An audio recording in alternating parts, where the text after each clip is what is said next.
Beneath the territory that every major map in the world labeled Tartary for 6 centuries, cities existed underground, not cellars, not caves pressed into service by desperate people. Cities engineered with ventilation systems, sealed with stone doors weighing 500 kilograms, stocked with water wells capable of sustaining populations through months of siege. The official record calls them practical responses to extreme climates. But then why does the documentation of who built them, who lived in them, and what happened to them read like a filing system that was organized specifically so that no one would ever find it? A sunken courtyard sits 6 meters below the surface of the lowest plateau in northern China. The walls are carved, not stacked. The ceiling holds without a single support beam. Outside, the temperature is negative 20 degrees Celsius. Inside, it has not dropped below 10 degrees in recorded history. 35 million people live this way today.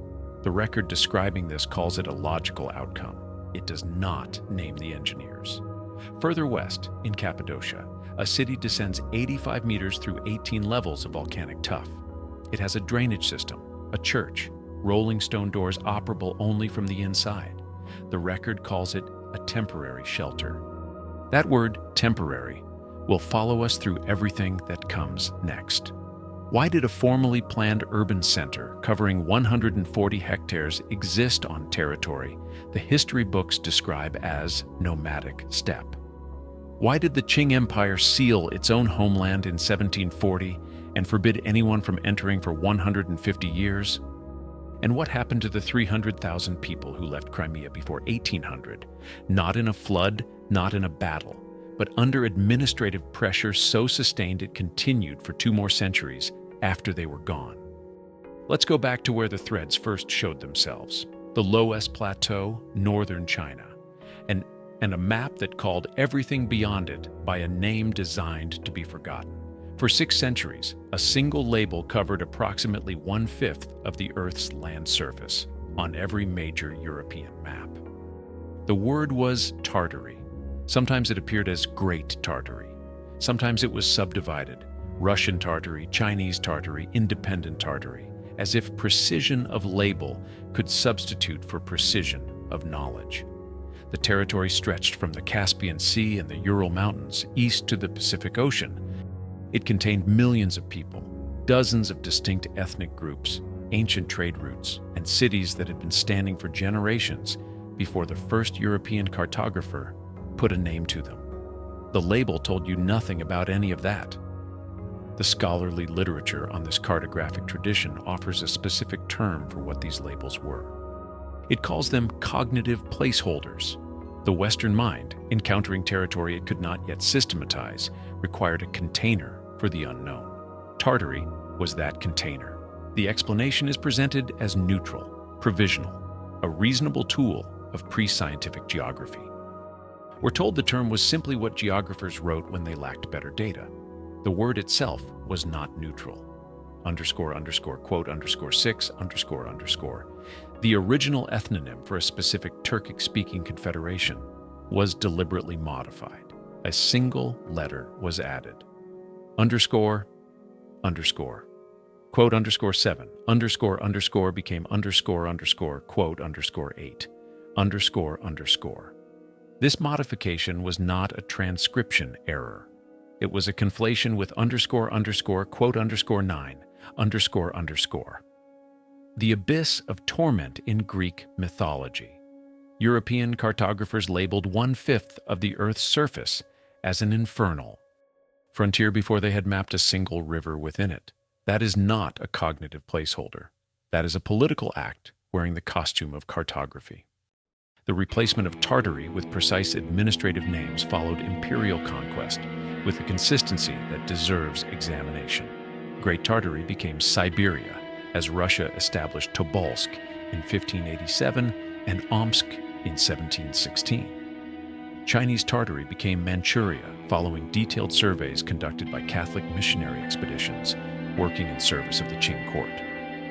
Independent Tartary became Russian Turkestan after Russian military annexation of the Khanates of Khiva, Kokand, and Bukhara in the 19th century. In each case, the map changed not when geographical knowledge improved, but when ownership was established. The label Tartary did not disappear because scholars learned more about the territory.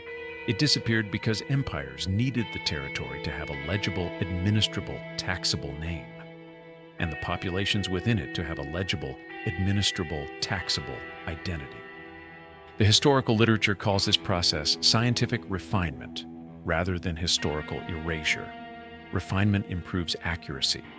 Consider what was more accurate about the word Siberia than Great Tartary. If the people living there had not changed, if the rivers had not moved, if the ancient trade routes still ran between the same points, the population was the same. The land was the same. The cartographic label changed, and with it, the implied history of who had been there and for how long. The label vanished fastest where conquest was most complete. That pattern does not belong to the history of scientific refinement. It belongs to something else. So let's follow what was underneath that label, not the politics, the ground itself, the Los Plateau.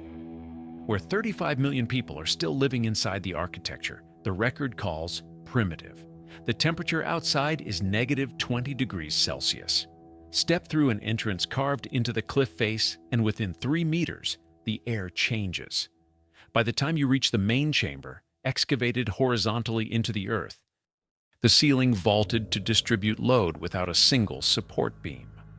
The temperature is 10 degrees. It will remain 10 degrees, not approximately, not roughly. Research conducted in Zhaoyuan village documents this differential precisely. 30 degrees of temperature variance, sustained passively without fuel, without mechanical systems, through the thermal mass of the earth itself. The structures producing this result are called yaodongs. The historical literature describes them as, quote, 21. They are, we're told, the logical outcome of a landscape characterized by extreme temperatures, scarce surface timber, and a unique soil composition. The Los, wind-blown silt deposits that in some areas reach 400 meters in thickness, has angular grains that interlock under pressure, allowing the excavation of large, stable chambers without wooden or stone reinforcement. The description is technically precise. It explains the mechanism. It does not address who first calculated the thermal properties, the load tolerances, or the vaulted ceiling geometries required to make the system function at scale. The Yaodong tradition encompasses 3 distinct architectural typologies, each adapted to a specific geological condition. The mountainside type, Kaoya, is carved horizontally into cliff faces with vaulted roofs calculated for load distribution. The sunken type, Dikeng Yao, requires excavating a square courtyard 6 to 7 meters below ground level before rooms are cut laterally into the courtyard walls, a construction sequence that demands precise knowledge of soil behavior under pressure before a single habitable space exists.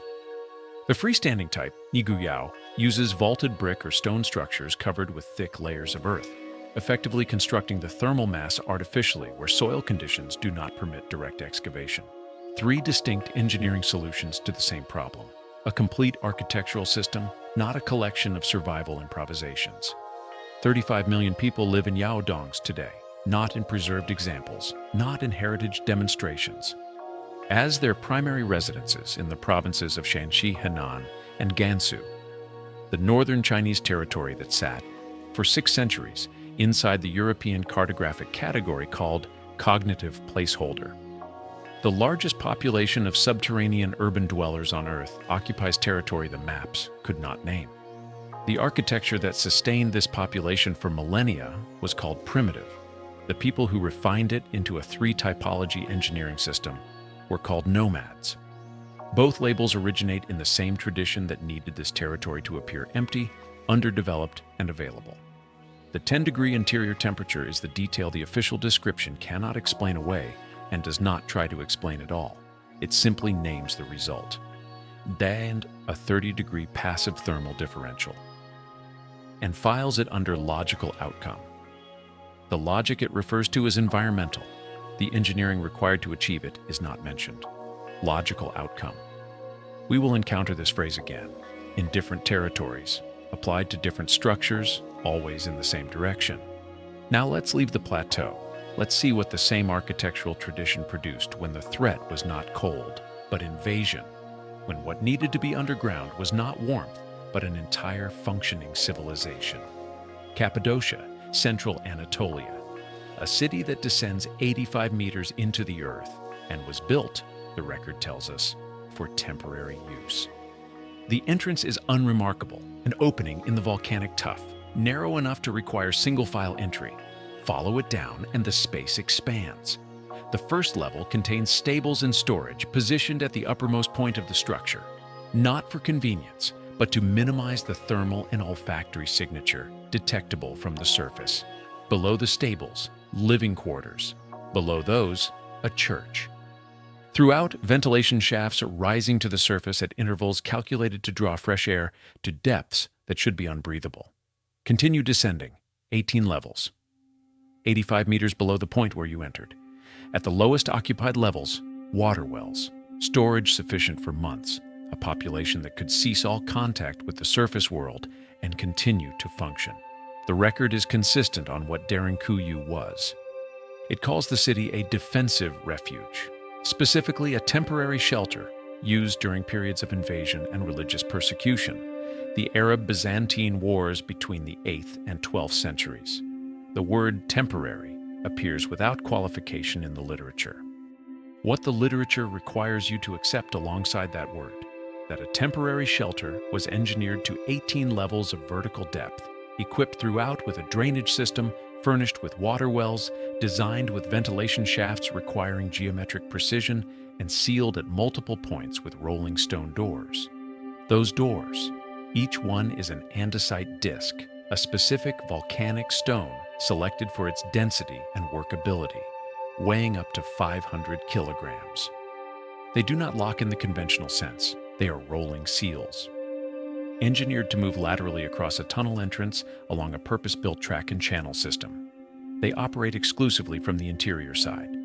To build one requires quarrying the correct stone type, shaping it to tolerances that allow smooth lateral movement under load, and constructing the receiving channel at the precise angle and depth to bear the weight. There are multiple such doors at Derinkuyu. The engineering required to produce them is not the engineering of a people constructing a temporary shelter. It is the engineering of a people who expected to need a specific kind of protection, repeatedly and reliably, over a period long enough to justify that level of material investment. The vertical organization confirms the expectation of extended use. Livestock occupy the upper levels. The stated reason is surface detectability, but livestock management at underground scale requires water, waste removal, and rotation systems that do not appear in structures designed for brief occupancy. Ceremonial and administrative spaces occupy the lower levels, the most protected, the furthest from any surface entry point. In structures built for temporary use, the deepest spaces are typically storage. At Derinkuyu, the deepest spaces are civic. The distinction is not architectural coincidence. The last inhabitants who used Derinkuyu left in 1923 during the population exchange between Greece and Turkey. After that, the city fell into disuse. It was not documented. It was not surveyed. It sat beneath an inhabited region for 40 years, its entrances forgotten or avoided, until a resident renovating his home in 1963 broke through a wall and found the first tunnel. A city 85 meters deep, engineered to sustain thousands of people through months of siege, undocumented beneath a populated area for 4 decades. The record attributes its disuse to changing political realities. That phrase handles the departure of the last inhabitants. It does not address the 40 years of silence that followed, or what it means that a structure of this engineering complexity required a home renovation to rediscover. Let's go back further, not to Byzantium, not to the Arab Wars. 8,000 years before those conflicts in western Siberia, someone was already building fortified cities on territory that, by every model of social development we apply to that era, should have contained nothing of the kind. 6,000 years before the Common Era. The Amur River site in western Siberia was discovered in 1987, not by colonial-era explorers with complicated motives, by archaeologists using standard excavation methods in the late 20th century. It has been dated through established techniques. to approximately 6000 BCE. The dating is not contested. The site is currently identified as the world's oldest known fortified settlement. Its builders were not agricultural city dwellers, they were hunter-gatherers. The standard developmental sequence for permanent human settlement requires an agricultural base. The logic is straightforward. Surplus food enables specialization. Specialization enables permanent construction. Permanent construction enables the civic complexity we call a city. No agriculture, no surplus. No surplus, no permanence. No permanence, no fortification. The sequence has been applied uniformly to explain why cities appear where they do and when they do. The Amnia site does not fit the sequence. The archaeological literature's response to this is a single, careful sentence. The site underscore underscore, quote underscore 27 underscore underscore. The site features pit houses, dwellings partially excavated into the ground, the same thermal logic as the Yeodong, expressed 8,000 years earlier in a different material tradition, bounded by earthen walls and ditches. A fortified perimeter, the walls and ditches are not incidental features of a hunting camp. They are the defining architecture of a settlement built to be defended. The people who constructed them had developed pottery. Advanced food storage sufficient to generate the surplus that the agricultural model says cannot exist without farming. They used that surplus to build walls. Then, they dug their houses into the earth. The connection between Amnia and the Yaodong tradition is not metaphorical. Semi-subterranean construction for thermal insulation, combined with perimeter fortification for security, appears at 6000 BCE in Siberia and persists as the dominant architectural tradition of the Loess Plateau into the present day. The design principles, excavation for thermal management, controlled access, perimeter definition are continuous across 8 millennia of habitation in the territory that European cartographers would call, much later, a cognitive placeholder. The archaeological literature does not connect these traditions explicitly. Amnia is discussed in the context of hunter-gatherer social complexity. The Yaodong is discussed in the context of vernacular Chinese architecture, the continuity between them, the same engineering logic, the same geographic territory. 8,000 years of unbroken application sits in the gap between two academic disciplines that do not often read each other's work. Amnia was discovered in 1987. It has been in the scholarly record for less than 40 years. The territory it occupies at the vast Siberian interior that every European map labeled as wilderness has never been systematically excavated. The site represents what one survey found in one location. The question of what the same territory contains elsewhere has not been systematically asked. Let's find out what a settlement in the same territory looked like 3,400 years later. Northern Kazakhstan, 1600 BCE. A site called Semiyarka. 140 hectares of formally planned urban landscape, on ground the history books describe as nomadic steppe. 140 hectares. That is the documented footprint of the Semiyarka archaeological site in northeastern Kazakhstan, dated to approximately 1600 BCE. For reference, 140 hectares exceeds the built area of many medieval European cities. The site contains rectilinear earthworks, geometric, planned, not organic accumulation. Enclosed domestic compounds, large-scale central structures interpreted by the excavators as administrative or ceremonial in function. The archaeological literature calls it a underscore, quote underscore, 28, underscore, underscore.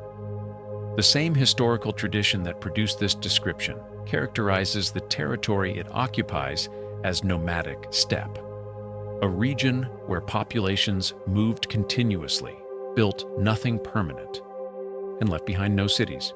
The record adjusts for this contradiction with a subordinate clause. Semiyarka, it notes, quote, 29 challenges, not overturns, not requires revision of. Challenges. A 140-hectare planned city with monumental central structures introduces a challenge to the view that the people who built it were nomads. The city is real. The archaeology is unambiguous. The adjustment to the historical framework is described as a challenge to a view not as evidence that the view requires fundamental correction.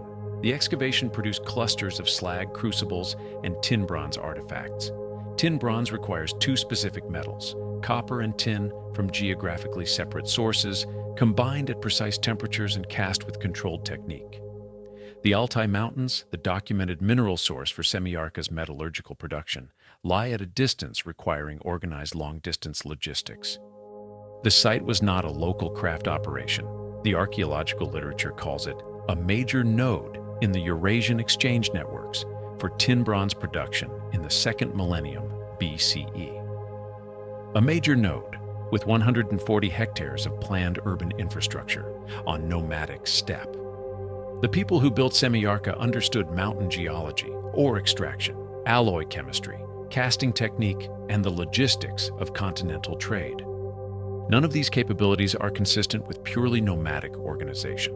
All of them are consistent with a sophisticated sedentary or semi-sedentary civilization that has been systematically undercharacterized because the territory it occupied was, 2,600 years later, too useful to competing empires to acknowledge as already civilized when they arrived. The record attributes Semiyarka's abandonment to quote underscore 31 underscore. This may be accurate, but the abandonment explanation addresses only the city. It does not address the population. A 140-hectare urban center with a continental metallurgical trade network does not dissolve. Its people relocate. Its knowledge transfers. The casting techniques that produced tin bronze at Semiyarka in 1600 BCE do not evaporate when the site is abandoned. They move with the people who developed them. Where did the Semiyarka tradition go when Semiyarka itself was closed? Let's follow the trade routes west and south into the Tarim Basin, where the desert did something the empires could not quite manage. It preserved everything. The city of Yinpan, buried under sand for centuries, found in 1898 by someone who was not, specifically, looking for it. In 1898, the archaeologist Mark Aurel Stein was conducting a survey of the Tarim Basin in northwest China when he encountered Yinpan. The city had walls, a garrison, Buddhist temples, the infrastructure of a functioning merchant hub.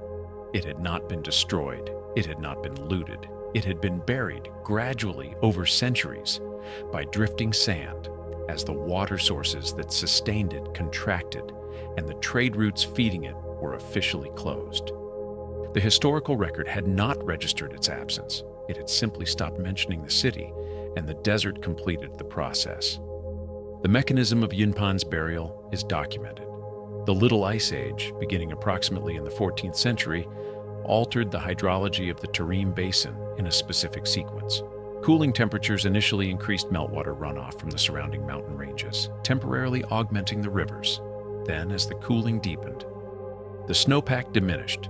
The Peacock River, one of the primary water sources for the eastern Tarim, contracted in the sections feeding the oasis cities. Irrigated fields lost their water. Vegetation holding the sand in place died back. The dunes moved. The process was gradual. It took centuries. It was also complete. Yinpan was not the only city in the Tarim Basin to follow this sequence. The documentary record identifies more than 40 cities abandoned in the same region during the same period. Cities with walls, garrisons, temples, and trade infrastructure, progressively buried and removed from the administrative consciousness of the empires that nominally governed the territory. More than 40. The Tarim Basin alone. The region labeled on every European map of the period as part of quote underscore 32 contained more than 40 cities underneath that cognitive placeholder. The Ming government's response to the unfolding crisis beyond its western frontier is documented in its own records. Following extreme droughts and political instability after 1450, the court closed the Jiayuguan Pass, the western terminus of the Great Wall, the administrative gateway to the outer frontier. The language the historical literature uses for this decision is precise. The Ming government effectively abandoned the outer frontier, not surrendered it to an enemy. not lost it in a military defeat, abandoned it, made an administrative decision to withdraw the category that would have required the empire to account for the people and cities beyond the pass. The climate displaced the populations of more than 40 cities. The bureaucracy finalized the displacement by removing the administrative obligation to document where those populations went. The desert buried the cities. The court closed the file. Yinpan was found in 1898 because one archaeologist surveyed one particular stretch of sand. More than 40 cities, one found by accident after centuries. The question of how many of the remaining 39 have been fully excavated, fully documented, and fully integrated into the standard historical account of what existed in the territory once called Tartary. That question has a specific answer. It is not a reassuring one. Now let's track what happened to the people. Not the cities, the people. Specifically, the Crimean Tatars. Their disappearance from Crimea was not gradual. It was not geological. It left a paper trail precise enough to follow across 2 centuries and 3 distinct political regimes. 300,000 people. That is the documented number of Crimean Tatars who had departed the Crimean Peninsula for the Ottoman Empire by 1800. Not casualties of a military engagement, not victims of a famine. People who left under administrative pressure so sustained and so specifically directed at the conditions of their continued existence that departure became the only rational alternative to dispossession. The Russian annexation of Crimea occurred in 1783. Within 17 years, the majority of the indigenous population had been removed. The historical literature describes the mechanism as quote underscore 34 underscore the Crimean Khanate, the political entity. The European maps labeled quote underscore 35 underscore is characterized in the historical record as quote underscore 36 underscore. Their history, the literature notes, is quote 37, quote the word, quote 38, quote appears without authorship. Cycles are natural phenomena. Tides are cycles. Seasons are cycles. The removal of 300,000 people from their peninsula over 17 years has specific authors. Administrative policies signed directives, implemented orders. But the word quote underscore 39 underscore keeps the mechanism clean. The displacement did not conclude in 1800. The 20th century continued it under different institutional authorship, but with the same territorial objective. Soviet-era deportations targeted the Crimean Tatar population with a thoroughness that the historical literature describes using a specific phrase. The population quote underscore 40 underscore nearly eradicated. The right of return was not formally acknowledged until 1989. 206 years after the annexation that began the sequence, 2 centuries, 3 distinct political regimes, 1 consistent territorial outcome. The Crimean case is documented in unusual detail because the displacement occurred within range of European diplomatic observation and Ottoman administrative records. But the pattern it represents appears across every territory that carried the label underscore quote underscore 41 underscore. The Volga Tatars, by the 18th century, had been absorbed into the Russian administrative structure. Their nobility integrated into the imperial elite, their identity reframed from a distinct civilization into a useful commercial and political instrument of the expanding empire. The Siberian Tatars, following the destruction of the Khanate of Sibir in the late 16th century, were progressively enclosed within Russian administrative categories that had no field for their prior political existence. In each case, the people did not disappear, they were reclassified. Reclassification is a specific kind of erasure.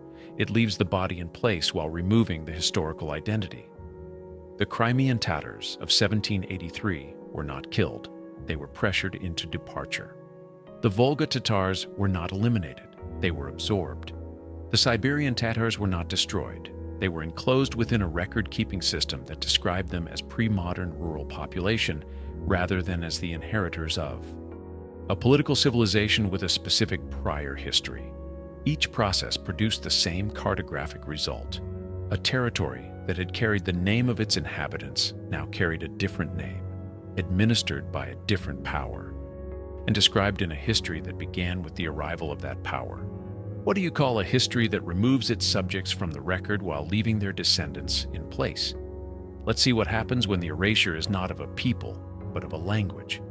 When the documents that prove a civilization existed are cataloged under the wrong name, so thoroughly and for so long that the civilization becomes invisible inside its own archive. In archives across Europe, there are documents cataloged as Tartarian.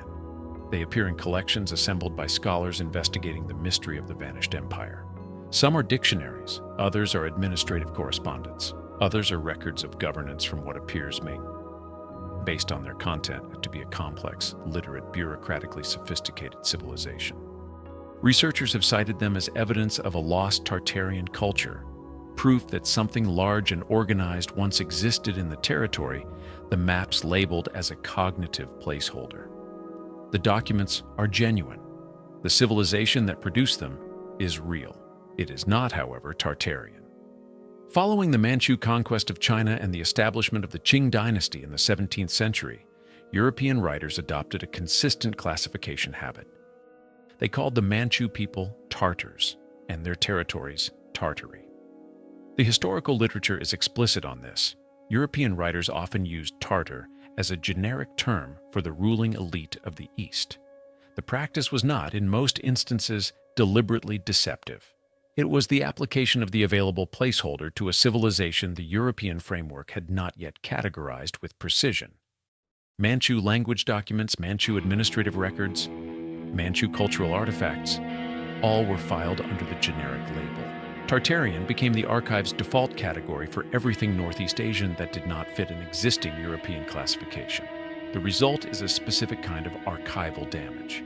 Documents that are genuinely Manchu, recording the governance, cultural practices, and history of a real and historically significant civilization have been systematically miscatalogued under a label that does not describe them. A researcher investigating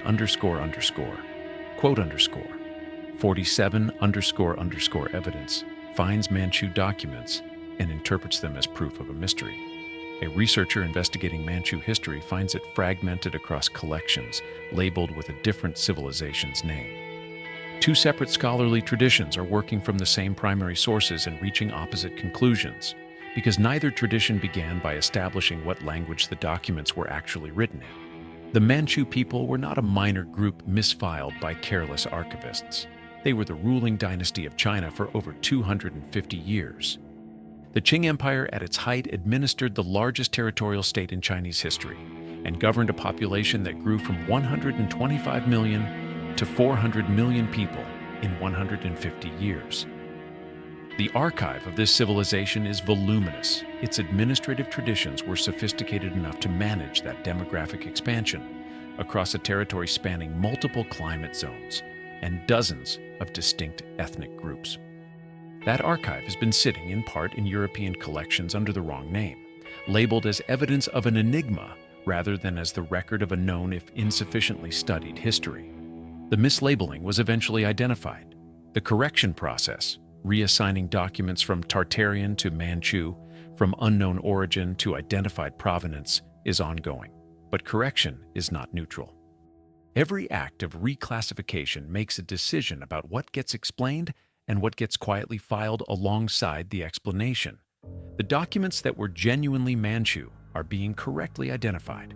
The question of what was filed alongside them, what genuine anomalies were absorbed into the correction without examination, is not one the literature pursues.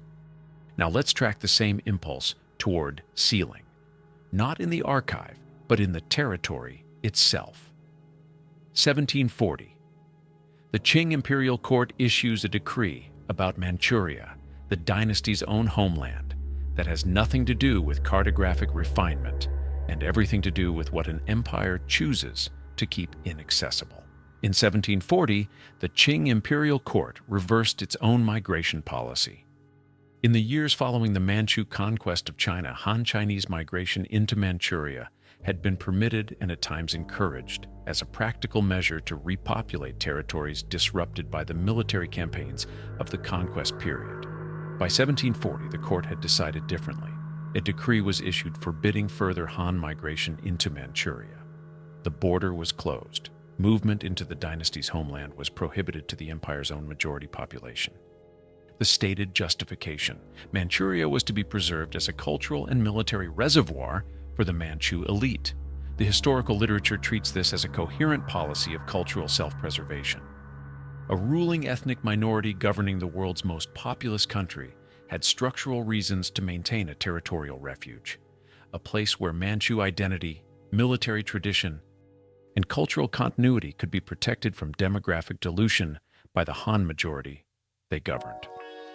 __quote_53.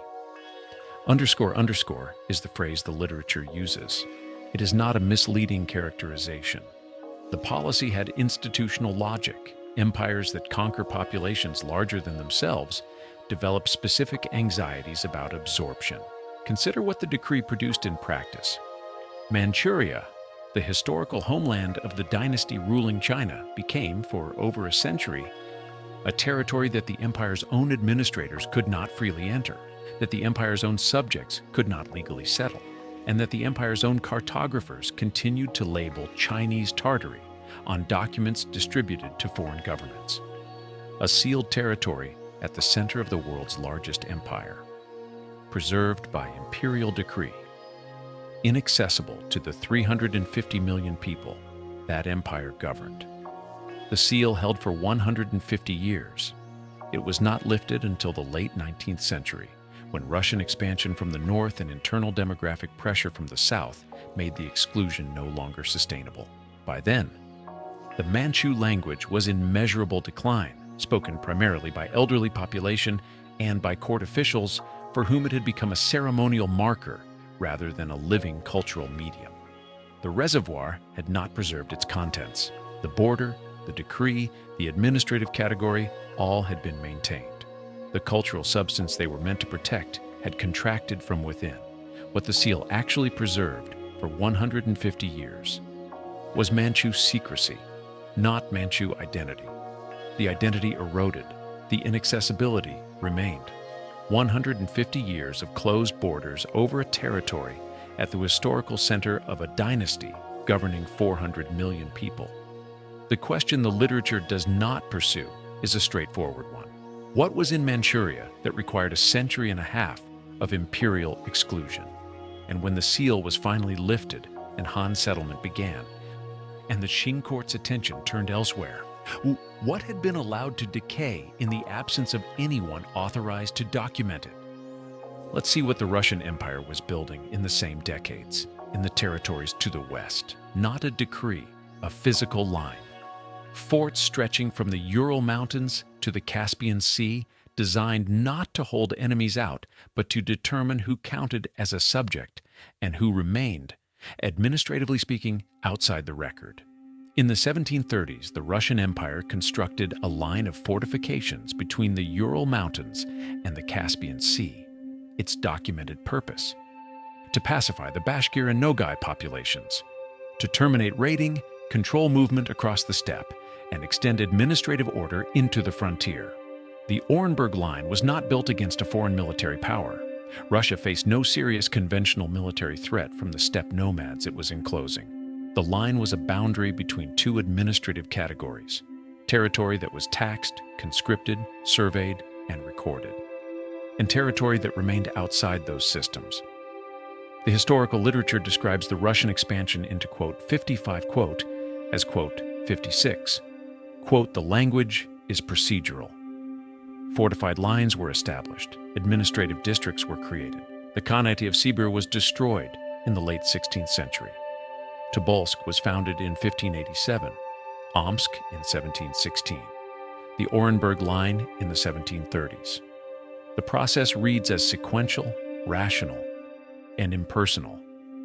one step following logically from the previous one, the label underscore, quote underscore 57 underscore underscore. On the map yielding step by step to underscore, quote underscore 58, underscore. Then to specific administrative provinces, then to the Russian Federation's current territorial divisions. Scientific refinement. The record made more accurate by the accumulation of knowledge and the extension of governance. By 1914, nearly 2 million Slavic peasants and Cossacks had been settled in the Kazakh steppe. The historical literature is precise about the consequence.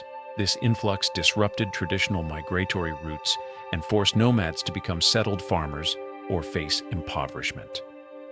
2 million settlers deliberately placed in a functioning pastoral system, disrupting the root structures that system depended on, leaving the people who operated that system with the choice between adopting sedentary agriculture or destitution.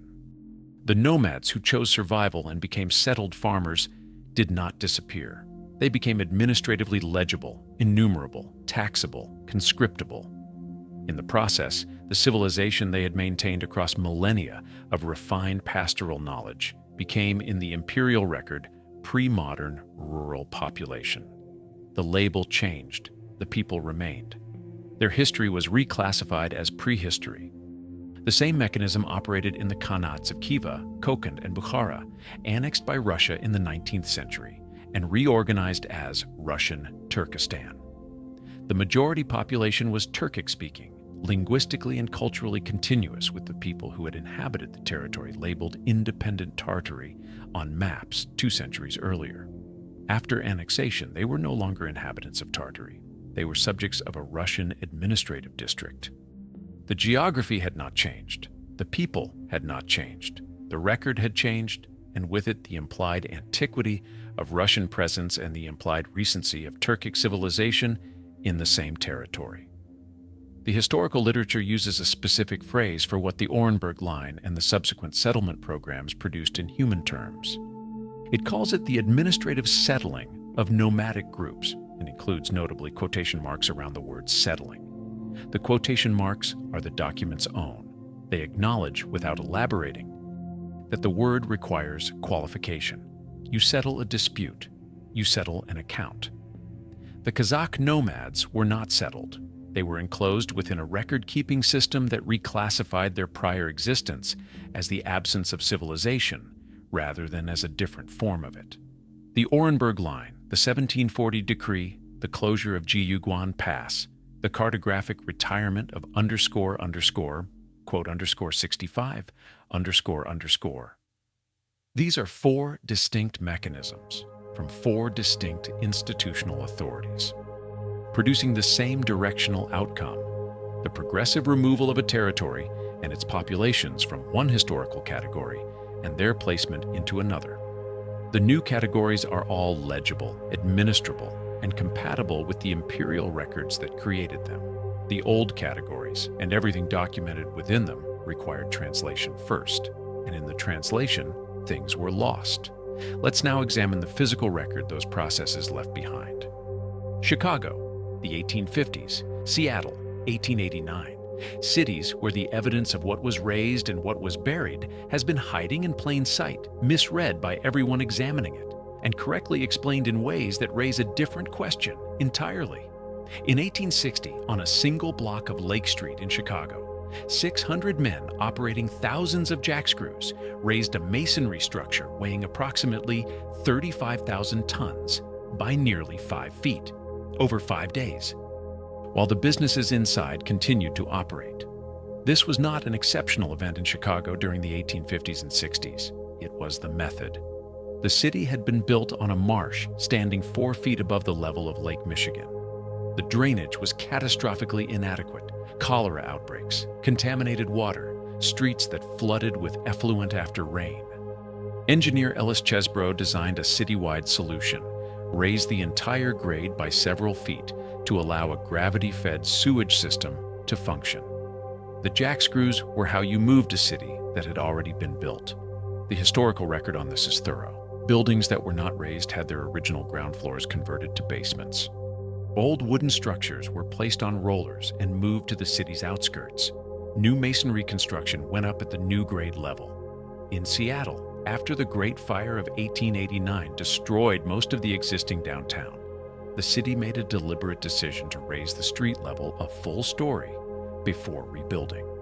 This created a network of underground sidewalks and storefronts that remains accessible today under the name the Seattle Underground. The historical literature is explicit. These documented engineering projects are the source of photographs showing apparently buried windows and submerged architectural features that proponents of certain historical theories misinterpret as evidence of a flood event. The explanation is correct. The engineering is real and fully documented. The photographs show exactly what the literature says they show. The jack screws, the rollers, the new grade level, all of it on the record, in detail, in the municipal archives of 2 American cities. In the same period, the standard Victorian urban building practice included a feature called an areaway, a deliberately excavated space around the foundation of a building, enclosed by decorative iron railings designed to admit light and ventilation to basement-level service rooms, kitchens, laundries, storage. The term underscore underscore, quote underscore 66 underscore underscore, derives most likely from underscore underscore, quote underscore 67 underscore underscore, the ventilation function being the primary purpose. The feature appears in photographs of Victorian-era buildings as a submerged window or recessed lower facade. It is standard architecture. It is documented in every building survey of the period. The Chicago and Seattle explanations are technically complete. They account for every physical anomaly they are offered as explanations for, and in that completeness they perform a specific function. They close the question of buried architecture as a general category, using 2 well-documented American cases as the universal answer. The closing works for Victorian urban buildings in cities that kept their municipal engineering records. It explains nothing about 85 meters of engineered subterranean city in Cappadocia. It explains nothing about 140 hectares of planned urban infrastructure on the Kazakh steppe in 1600 BCE. It explains nothing about more than 40 trade cities buried under the Tarim Basin sand. The areaway is a ventilation feature. Derinkuyu is not a ventilation feature. The same word, underscore underscore quote underscore 68 underscore underscore, is doing very different work in very different contexts, and the thorough explanation of one context does not discharge the obligation to examine the others. The Chicago engineering projects are the most precisely documented instances of deliberate ground-level manipulation in the 19th century. The precision of that documentation raises a question the literature does not pursue. If 2 American cities kept meticulous records of their grade-raising projects, what records were kept, or not kept, of comparable interventions in cities that lack Chicago's municipal record-keeping traditions? The question is not whether the engineering happened. The question is what the presence or absence of documentation tells us about which cities were supposed to be legible and which were not. Let's now look at the numbers that the empires did keep, the population figures from the Qing and Russian records, and what those figures imply about the infrastructure that should exist to account for them. In 1700, the Qing dynasty administered approximately 125 million people. By 1850, that number was 400 million, a factor of 3.2 in 150 years. In the same period, the Russian Empire's population grew from fewer than 10 million to over 60 million, a multiplication of 6. These are not contested estimates. They are figures drawn from the administrative census records of both empires, presented in the historical literature without controversy. They represent one of the most dramatic periods of documented population growth in the pre-industrial world. Where did 400 million people in Qing territory live? The question is infrastructural. Human beings require shelter, water, agricultural land, and the civic organization to distribute resources across a population of that scale. The empires were expanding into the Kazakh steppe, into Manchuria, into the Tarim Basin frontier, partly in response to the pressure of these growing populations requiring new land. This is the official explanatory sequence. Population growth drives territorial expansion. Territorial expansion requires cartographic precision. Cartographic precision replaces vague labels like Tartary with administrable names. The sequence is coherent. The sequence does not account for what the expanding populations found when they arrived. The lowest plateau, the territory those expanding populations were moving into and through, already contained 35 million people living in a three-typology subterranean architecture that had been refined over millennia. The Kazakh steppe already contained the archaeological remains of Semyarka and sites like it. The Tarim Basin already contained the buried infrastructure of more than 40 trade cities. The expanding populations did not build their settlements in empty wilderness. They settled around, on top of, and inside structures whose original builders were not acknowledged in the record of the settlement. The Yaodong system is the clearest physical instance of this dynamic. 35 million people inhabit it today. The system's thermal engineering, its three distinct construction topologies, its geographic distribution across 3 provinces. This is infrastructure of enormous scale. It was neither constructed by the expanding Qing settlers nor attributed in the historical record to the specific civilization that developed it. It was simply present. Continuously inhabited, described as a logical outcome of local environmental conditions. The word underscore underscore, quote underscore 70, underscore underscore, doing significant work in that sentence, standing in for the identity of whoever first worked out the logic. 2 million Slavic settlers moved onto the Kazakh steppe by 1914, disrupting the migratory routes of the pastoral populations they were displacing. The historical literature records this displacement and its mechanism. It does not record what those settlers encountered already built, what wells had been dug, what seasonal structures established, what routes marked, what knowledge about water, grazing, and winter shelter had been accumulated over generations by the people whose roots were now being severed. The absence of that documentation is not neutral. It is a choice about whose construction counts as infrastructure and whose counts as the natural condition of an empty land. Let's follow that absence to its institutional location, not the empires themselves. They are dissolved. The archives and the scholarly record that has had 200 years to examine this evidence. What did the institutions charged with examining it conclude, and what did they choose not to pursue?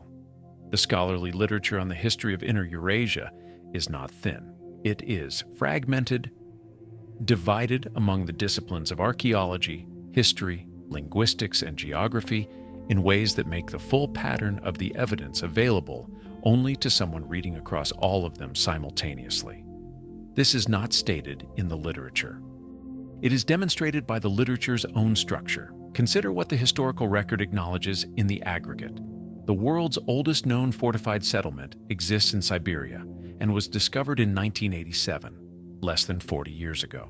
A formally planned urban center covering 140 hectares existed in Kazakhstan in 1600 BCE. More than 40 cities were buried in the Tarim Basin and progressively removed from the administrative record. 35 million people live today in subterranean cities that no standard curriculum addresses.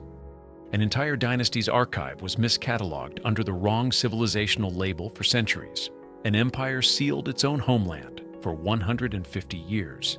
300,000 indigenous people were removed from their peninsula over 17 years. And the process was described in the historical literature as a underscore quote, underscore 71, underscore. Each of these facts is documented. None of them are connected to each other in the standard historical account of what Tartary was and what happened to it. The literature has a consistent response to questions about this territory that do not fit the established categories. The response is not hostility, not defensiveness. The literature uses a specific register. Quote 72.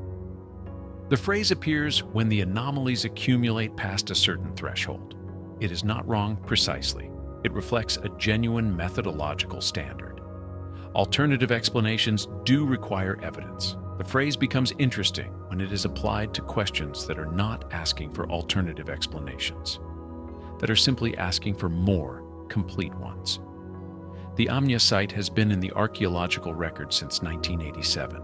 In that time, systematic excavation of comparable sites in the Siberian interior, a territory covering millions of square kilometers, most of which has never been subject to systematic archaeological survey, has not been a stated priority of the relevant institutions.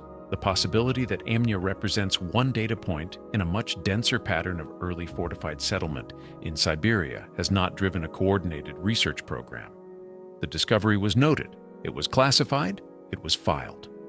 It is now cited as evidence that hunter-gatherers could build fortified cities, without the follow-on question of how many of them did being systematically pursued. The Tarim Basin contains more than 40 buried cities. Yinpan was found in 1898. The question of how many of the remaining sites have been fully excavated and integrated into the standard historical account does not have a reassuring answer. The desert that preserved these cities also makes them logistically difficult to excavate. Difficulty is a real constraint. It is also, in the literature, Yurits in Bas are available as a terminal explanation, a reason to note the existence of the unexcavated sites without pursuing them. Quote underscore 73. Underscore is a methodological standard. It is also, deployed at the right moment, a closing gesture. It ends inquiry by reframing absence of complete documentation as absence of grounds for further investigation. The buildings exist, the pottery exists, the earthworks exist.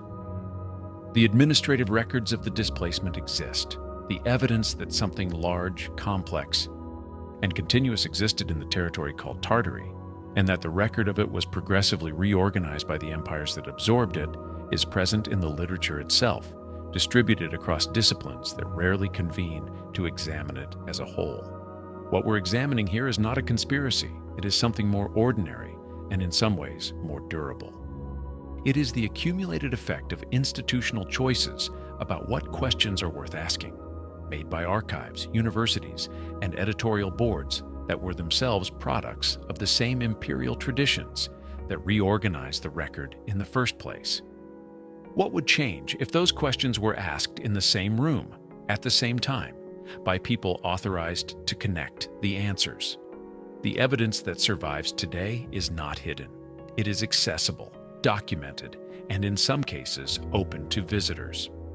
Daren Kuyu is open to tourists. You can descend into it. You can stand in the ventilation shafts 85 meters below the surface and breathe air that flows from above through channels cut with mathematical precision.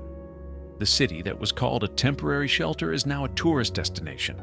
The engineering that produced it is available for direct observation. The question of why a temporary shelter required that engineering has not been resolved by its accessibility. The Yaodong cities of the Loess Plateau house 35 million people. They are not ruins, they are not preserved examples.